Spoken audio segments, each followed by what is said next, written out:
La respiration diaphragmatique est certainement l'exercice que je donne le plus souvent à mes patients, que ce soit pour diminuer les douleurs au dos, pour améliorer la posture ou tout simplement pour favoriser la détente. Dans quelques secondes, je vous montre comment bien faire la respiration diaphragmatique.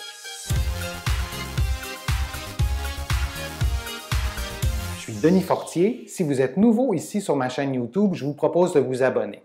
Le diaphragme est certainement le muscle du corps humain qui me fascine le plus. C'est un muscle qui s'attache bien sûr sur la cage thoracique, mais qui s'attache aussi au niveau du bas du dos. Donc, si vous voulez prévenir des douleurs au dos, si vous en avez, c'est absolument fondamental que vous maîtrisiez la contraction du diaphragme, c'est-à-dire la respiration diaphragmatique. Donc, le diaphragme, c'est un muscle qui vous fait inspirer.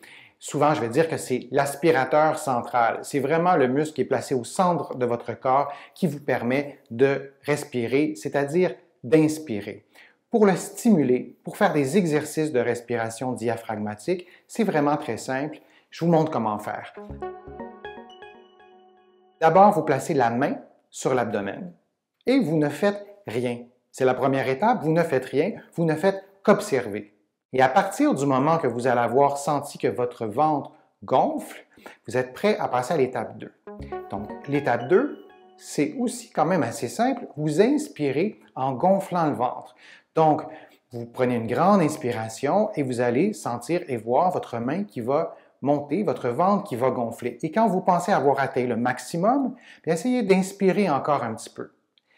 Chose importante qu'on ne dit pas assez souvent, à partir du moment que vous inspirez en gonflant le ventre, il faut absolument garder immobile le reste de votre corps. Donc, il ne faut pas que la tête aille vers l'avant, il ne faut pas monter les épaules et le bas du dos, le bassin devrait rester immobile. Je vous propose de faire cet exercice-là en étant soit assis, soit couché sur le dos ou soit debout. C'est important d'être capable de le faire dans chacune de ces positions-là.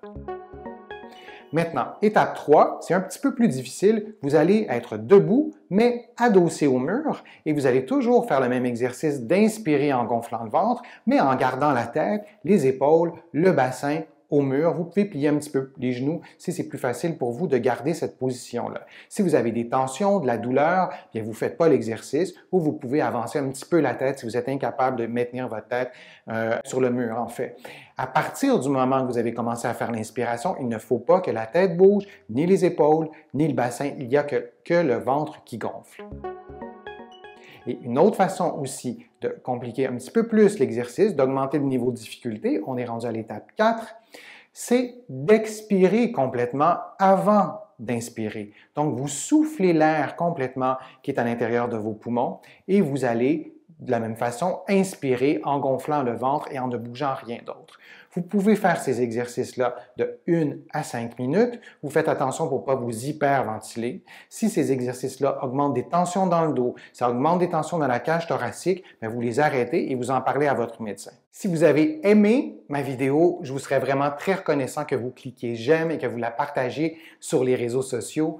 Et écrivez-moi des commentaires pour me dire en quoi, pour vous, la respiration diaphragmatique est utile et quel autre sujet vous voudriez voir abordé dans mes prochaines vidéos. Ces vidéos-là, je les fais pour vous, donc il n'y a pas de gêne. Faites-moi des suggestions, dites-moi quelles sont vos préoccupations et je vais vous en parler dans une prochaine vidéo. En terminant, je vous invite à aller voir la description de la vidéo. Vous allez trouver plein de liens pertinents sur la respiration diaphragmatique et aussi des liens qui vont vous conduire vers mes livres qui sont disponibles en France et au Canada. Et bien sûr, dans ces livres-là, je vais parler de la respiration diaphragmatique. Je vais vous donner tout plein d'exercices. Je vous remercie beaucoup. Je suis Denis Fortier. À une prochaine fois.